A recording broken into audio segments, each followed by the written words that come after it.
At gusto ko nang sabihin, napakasimple ng mga pangyayari diyan, nagkakagulo sa ombudsman dahil hindi sila nagtagumpay sa PI, mga PI nila. Hindi rin sila umubra sa impeachment, kaya narito na tayo ngayon. Ipipilit nila na si Boying maging ombudsman para ipakulong si VP Inday Sara bago mag-2027 at hindi lang si Inday Sara, kundi lahat ng mga Duterte, kaalyado ng mga Duterte, baka pati ako. Yan ay sa gitna ng paghihirap ng mga Pilipinong binabaha ng tubig, ng korupsyon at ng kawalang aksyon. Tinutukan ko ang Plan A nila na People's Initiative Chacha. Binuking ko ang Plan B, yung impeachment, para mawala sa landas nila si VP Sara sa 2028. Ngayon, nasa Plan C na po tayo, sa ombudsman naman.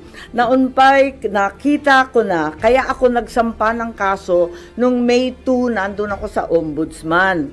Kung hindi kayo titigil sa pamumulitika, mag-asaran tayo. Hindi ko rin kayo tatantanan.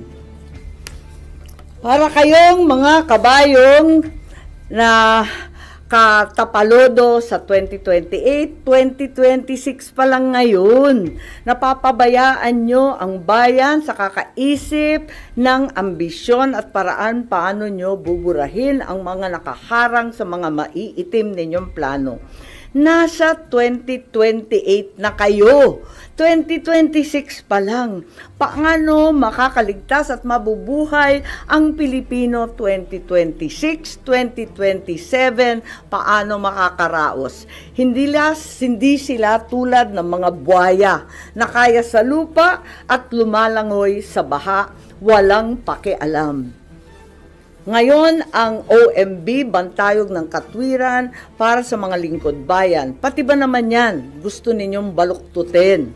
Habang nagsusumikap ang lahat ng tapat, habang ang lahat ng Pilipino ay galit dahil gustong makakita ng tuwid, habang pilit naming nire-reband na tuwid ang sistema, eto kayo at pilit nyong kinukulot, binabaluktot, ginugulo.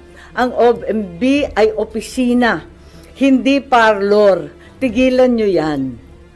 Ang mensahe ko naman kay bagong Deputy OIC Ombudsman Vargas ay simple lamang. Kung nayayanig ka na sa pressure, isabuhay mo na lang ang sikat ng kanta ni April Boy Regino.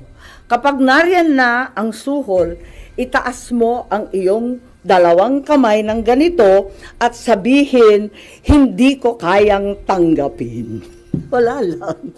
Naloloka na ako. Yes po.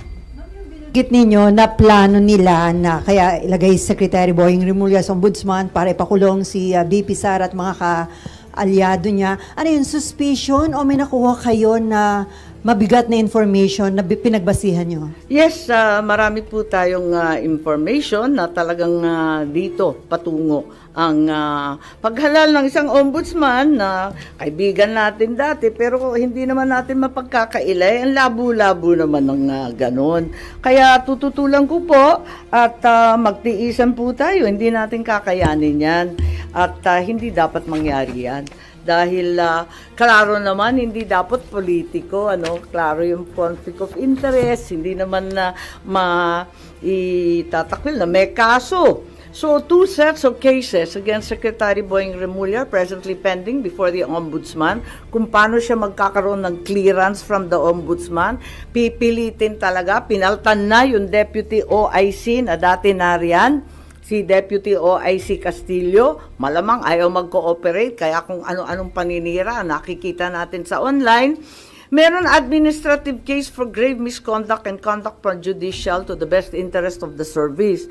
May ikalawa pa, may criminal cases, usurpation of judicial functions under the revised penal code, another criminal case for arbitrary detention of PRRD. Ayan, so nag-file ako nung nakaraan 27 August ng position paper ad cautelam kasi marami pang pending, marami pang iniintay. higit sa lahat, hindi pa nare-resolve yung time to file the position paper. Iintay rin kami yung mga respondent. Panay ang extension of time to file, wala pa, hindi pa pinipila, tapos yung counter affidavit pa. And then Marbil, si General Marbil, may motion to withdraw pa his rejoinder affidavit. So ang dami pang nakatenga, dapat talaga, pasok na yan sa preliminary investigation. Di naman nila pwedeng i-dismiss kasi umandar na yung kaso Meron pa akong motion for clarificatory hearing. Meron pa akong motion for supplemental position paper.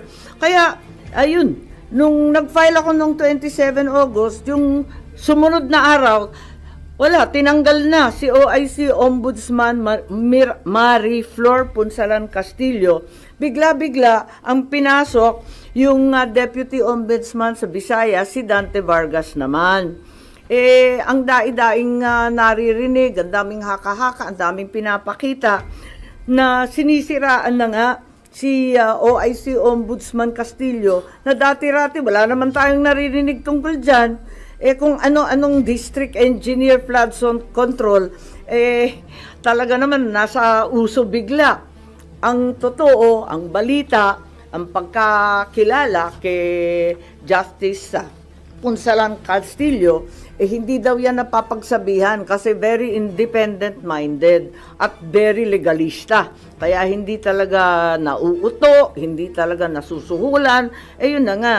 Tapos may issue pa na yung bagong OIC Ombudsman Vargas, ang asawa daw, kaklase daw ni Secretary Boying sa UP Law.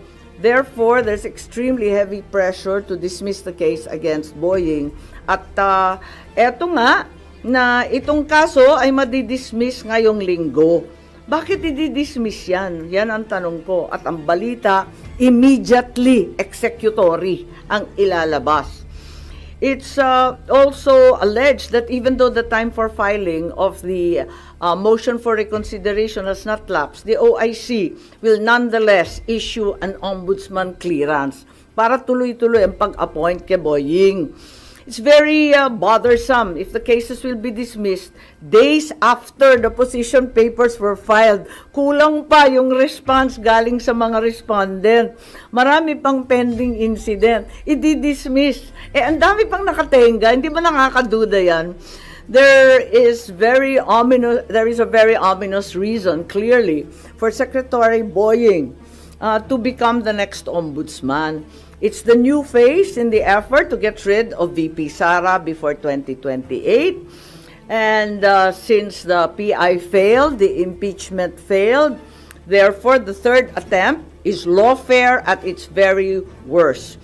Imprison Inday Sara, all the Duterte allies, including myself, perhaps to be harassed by cases with the new ombudsman. Plunder will be the name of the game. No bail and imprisonment until 2028. I will be very, very surprised kung aabot si VP Sara na malaya kapag naupo itong uri ng ombudsman. Kaya ako, magfa-file ako ng opposition, pati sa JBC, dahil klarong-klaro yung conflict of interest, tapos magiging magulo. Kapag itong mga kaso sa PRRD arrest will be rendered ineffective. Halimbawa, if the OIC Ombudsman caves to pressure, dismisses na nga the cases, pati yung MR i-dismiss, mapupunta sa CA, sa Supreme Court, paano yan? Kahit i-reverse ng CA or Supreme Court yung OIC Ombudsman, orders the dismissal from service, declares he's perpetually disqualified. Paano ma-enforce yung desisyon na yan kung si Secretary Boying ay nakaupo ng ombudsman? He can only be removed by impeachment. It may not be amiss to inform the JBC as well as the present OIC Ombudsman that we understand and commiserate with the unbearable, tremendous pressure to issue a clearance. That way, the JBC is apprised to scrutinize more carefully instead the circumstances surrounding the issuance of said clearance or certification, if and when that will be issued. Yun lang. Yan yung ganong plano to rid VP Sara and then i-dismiss yung kaso against sa Justice Secretary Remulla para may appoint siya sa ombudsman? Well, balitang-balita, ang pressure sa mga investigador, matindi ang pressure, naririnig natin sa JBC, at nakita natin ang mga galaw, di ba? Pinapaltan ang karapat-dapat na Deputy OIC na wala namang bahid at wala namang dahilan, biglang tinanggal at iba yung linagay, nakakapagtaka talaga. At saka yung time frame, talagang sapilitan, as a deadline. May mga deadline silang hinahabol. Ma'am, ano pang magagawa pa po nung isasubmit yung opposition kung ongoing na po yung selection ng JBC ngayon for ombudsman po? Oo nga, yun, na talagang tignan natin, sana makinig sila and sana intindihin nila kung gaano kaihalaga ito sa buhay ng ating bansa. Na isang tabi na ng todo-todo ang problema ng baha. Malunod na tayo sa tubig at korupsyon, basta yung ambisyon na lamang ng iilan ang nangingibabaw. Good morning. Ma'am, ngayon yata isasalang sa JBC interview si Natapos Secretary. na, alas 10. Oh. Pero yung opposition nyo po, na-file or na-discuss nyo po ba kay Senator Alan as member ng JBC representing Kakausapin the ko Senate? mamaya. Nagulat kasi ako, hindi ko akalain na magpapa-interview. Akala ko bawal yun hanggat walang clearance. Aminin ko, hindi ko alam na kanina naka-schedule agad-agad. Will you also question his being included sa shortlist? At tignan natin kung anong gagawin. Pero hanggat maaari, talagang pipilitin ko hanggat kaya at tututulan. Tulad nga ng sinabi ko kanina, ay nako, hindi ko rin kayo tatantanan kasi klarong-klaro naman ang moves nila. May message din po kasi Darapala na po. ang mensahe niyo po sa ading niyo na ultimately siya na may appointing authority. Ay nako, talaga naman hindi yata nakikinig. Ma'am, kung ayaw nyo kay Sec Boying, kanino kayo doon sa 17 o 16 na iba pa? Ay hindi naman sa ayaw ko. Kaya nga lang, wag naman binabraso yung ombudsman. Yan na lang ang huling hantungan ng hustisya, ng katotohanan. Ang bigat naman nun. Constitutional body, guguluhin, ano? Wala naman akong sinasang-ayunan. Ang sinasabi ko, klarong disqualified. Kaya wag na lang. Ang liwaliwanag naman ang conflict of interest. Nakikita naman natin ang problema kapag may pending admin and criminal charges pa. Ang bigat naman, tapos gagawin ninyong ombudsman. Tama ba yun?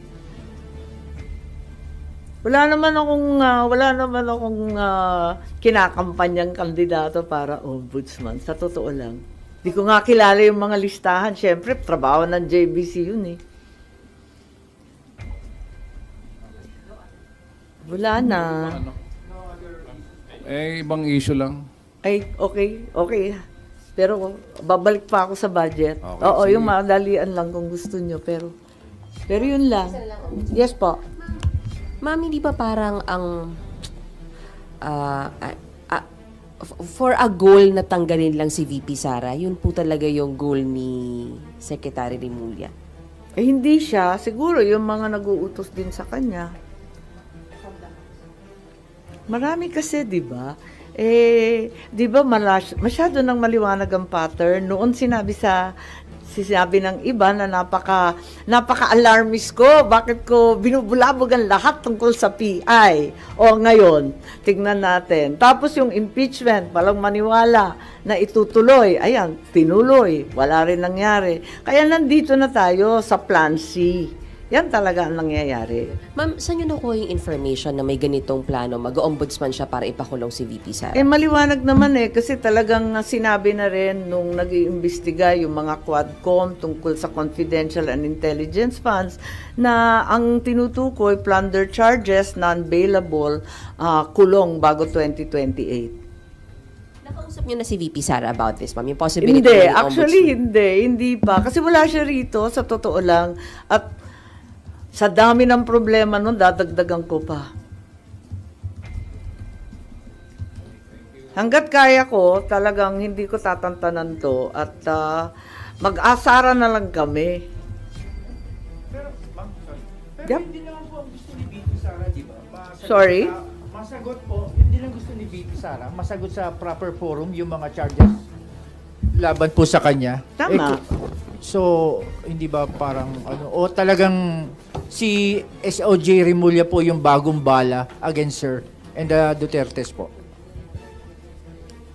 Tignan nyo yung mga kilos nilang lahat, di ba? Doon patungo. Kung sana magkakaroon ng patas at makatotohanang depensa sa korte, kung papayagan siya, yun ang gusto niya. Pero kapag ganito na brasuhan, may balitang suhol, ginagamit yung mga may personal relationship, pinapaltan yung walang kamalay-malay na justice. Kung ano-ano ang nangyayari, pipilitin ng JBC, pa-i-interviewin. Ang bihira, hindi ba nahalata na brasuhan na talaga ito ng todo-todo? Kaya sabi ko nga, kung ganyan at hindi kayo maawat sa pamumulitika, mag-asaran tayo, hindi ko rin kayo tatantanan. Considering yung composition ngayon ng JVC, maasa kayo na pag-ibig yung opposition? Oo naman, oo naman. May mga nakausap na kayo na member? Wala. Hindi ako naglalabi, nakakahiya naman po. Magpa-file siguro ako. When are you going to file your own? Asap, nagulat ako. Kanina nag-interview eh. You only mentioned your ginagamit yung argument sa opposition. Oo. Tignan natin. Baka to follow na lang yung OMB clearance. Kaya nag-interview. Hindi ko alam.